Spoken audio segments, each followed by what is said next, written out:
يبحث عن تمرير كيرجع مرابط بكل هدوء في خط الوسط. لاحظوا هنا الحكيم زياش رجع الكره ديالو لخلف مرابط بلال والاستعانه بنيف اكارد.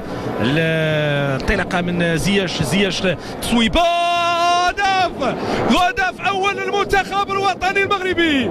هدف بشكل ممتاز، هدف بشكل رائع، انطلاقه ممتازه، احسن بدايه في مشوار مؤهل كاس العالم. تصويبه لا توسط ولا ترد بهذا الشكل بهذه الطريقه. تهزيم الحارس كويسيكوا. لاحظوا يعني من نصف الملعب بواحد معنويات كبيره وبثقه في النفس صوب الصويبه مباشره صوب المرمى.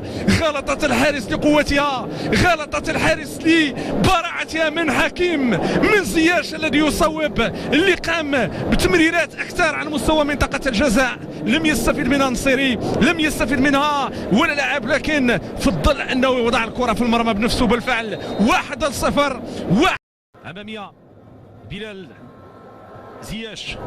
زياش انطلاقه من الجهه اليمنى، المراوغه، البحث عن تمريره. خنوس يرجعها لزياش، تمريره ممتازه في اتجاه بلال خنوس، دخول داخل منطقه الجزاء، محاوله، فرصه، هدف للمنتخب الوطني المغربي.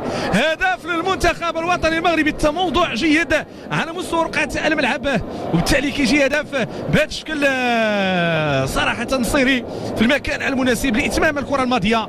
كره جانبيه داخل منطقه الجزاء. اللاعبين ديال المنتخب التنزانيين يعني ما توقعوش الكره غتمشي بهذا الشكل بهذه الطريقه هذه. ياتي هدف بهذا الشكل بهذه الطريقه هذه.